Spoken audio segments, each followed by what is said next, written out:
Hey everyone! Today I want to talk about my favorite things about Breath of the Wild. I've been holding off about talking about Breath of the Wild because I want to avoid spoilers. I don't want to interact with people. I've been avoiding the podcast I've been on. I've been avoiding listening to the podcast. I've enjoyed listening. Videos and everything. I avoid it because I just don't want the interaction. I do not want the experience. It's not about the opinions, but I don't want the experiences other people have had with the game. Not yet at least. I'm 65 plus hours in. My fiance is also 40-50 plus hours in by now. She has a different schedule than me at the moment. So I've had enough experience with the game where I can really talk about the things that I love and things that I hate. I've already done a video about the things that I consider are worst about Breath of the Wild. You can find a link to that at the end of this video. But now it's time to talk about the good shit. Because there's so many great things about the game and I can't wait to finally start talking about this. Now I'm not using video material here because it's just annoying to do, and the Switch makes it really easy to just use screen caps of my own experiences, so that's what you're gonna get. Screen caps! Let's go!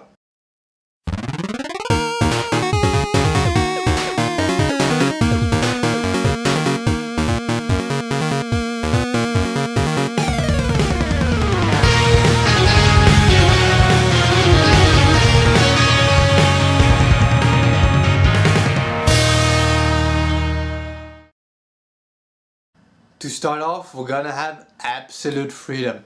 I love it. Like, you start the game, you need to do one or two things to gain certain abilities to be free for the rest of the game, and the second you have that, you can go anywhere you want. You walk into a direction and adventure will follow. The story will create itself as you go along, and I love it how well it's introduced. To add to that, I love it how there's no companion, there's no sidekick, so there's nobody holding your fucking hand telling you you're dying every single goddamn time like a Skyward Sword. Fee was so annoying, like every time she tells you everything and all the time like you're a retard. And I love it how this game doesn't do that. You can do anything you want, there's no hand holding, there's one shrine and you have to locate that kind of explains you basic defensive maneuvers, and that's it. That is it. Everything, every button you have to test it, and I love that. That's how it used to be. You test the button, you see what it does, you go where you want to go, you explore, you can do anything you want, the perfect freedom with no hand holding. That has to be on this list. And that is a great little segue to move into the next point, and that is the way you can move around. The fact that you're 100% free to climb anything you want, with the exception of a specific type of wall maybe. You can climb anything in the game all the time. You can climb, you can paraglide. I love it how you can move around. You can choose animals to ride, like horses, like deers, like skeletons. You can do so much to move around. The fact that you can climb any wall, the fact that you can paraglide, the fact that you can do so much means you are truly 100% free. And I love how this works in the game. And it hurts as well, because I was playing Horizon Zero Dawn afterwards, and I kept trying to paraglide and I kept trying to climb the walls, especially in a game like Horizon Zero Dawn. The fact that you cannot simply climb a low wall, it makes no sense to me. So yes, the freedom to move how you want to move is incredible. Then we move on to physics. The physics in this game are perfect. I love it how when an enemy hits you, how you roll, how you can roll off a mountain, how you slide off a mountain.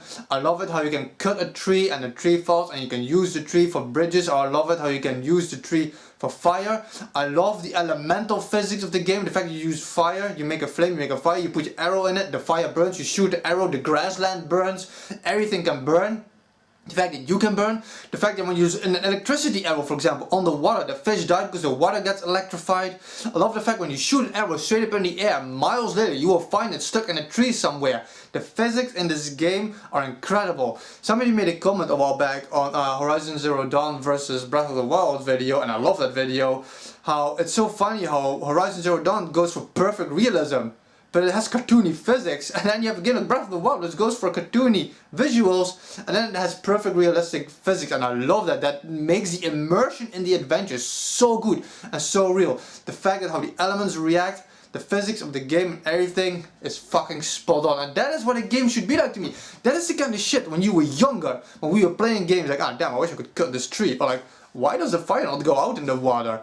Or like, why if I put the arrow in the fire doesn't it go on? Or why can't I make a bridge out of this and everything? And this game does that. You can pick up your arrows, you can electrify the water, you can do all this stuff, and that is just like a tip of the iceberg. The fact that you can push a rock down a slope and it can destroy enemies. The fact that you can take a snowball, you move it off a cliff and it can hurt people. The physics are so good and it creates perfect immersion, I feel.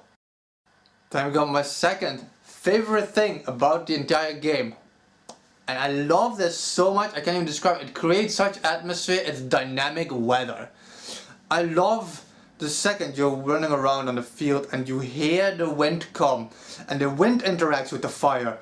That is how far it goes. The wind interacts with the fire. You have the rain, you have characters react to the rain. You have characters react to the thunder. Thunder is attracted to the metal when there's a metal swirling around. And you better fucking run once it starts sparking. Metal boxes attract lightning.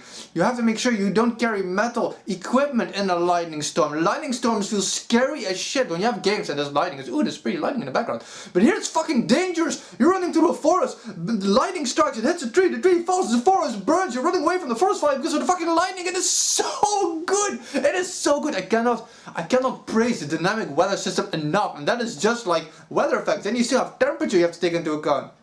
Temperature changes when you're closer to fire. When you're in the middle of a wintry area, you have to either dress one, carry a fire blade on your back, carry a torch, stay at a campfire. You have to make sure the temperature gets higher, the higher you go up, gets lower, the higher you go up, the temperature goes higher near the mountains and everything. The weather, temperature, the dynamic weather is one of the greatest things about this game. But as you might have guessed it, there's still a spot left.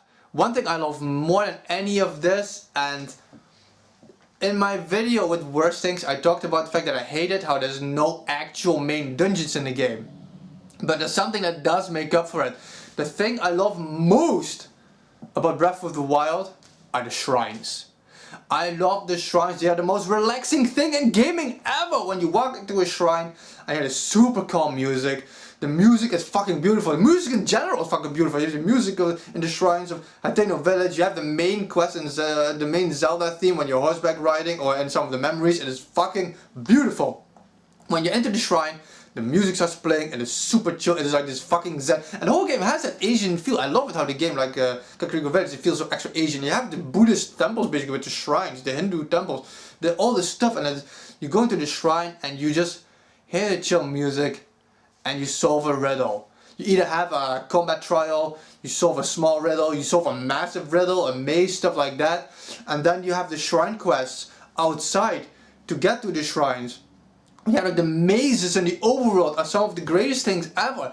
You have Eventide Island. I won't say anything about it. If you love this game, you have a map. Look for Eventide Island. It is one of the greatest side quests in history. Especially if you already played a little bit. And I did that early on. That shit was dangerous as fuck. The shrine quest, the shrines in general are the greatest thing. It is so soothing, it is relaxing to play. Every time I enter a new shrine, I just like, fuck yes. This is the greatest fucking thing ever. And I love it how there's so many, there's like 100 plus in the game. I don't know if there's exactly 100 or more, but it is so beautiful and I just can never ever get enough of shrine quests. So those are these two videos. They talk about my favorite and worst things. There's other things I could have talked about. Breakable weapons, which I love. I love the breakable weapons. Like I said, there's like pop-in and that kind of shit. The music I talked about a little bit. There's so much to talk about. I wanted to condense everything in these two videos. With the 5 things I hate most and 5 things I love most about Breath of the Wild. And I'm gonna keep it at this for a while. Because I'm still trying to avoid watching videos. I do not want to see other people's experiences. And I'm still avoiding podcasts and everything because I do not want to hear what people have to say. I don't give a shit about your experiences yet because there's so much to explore.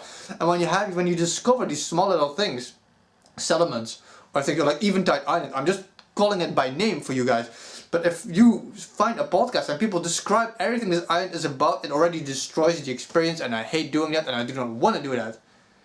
Hope you guys like these two videos. Thank you guys for watching and stay real.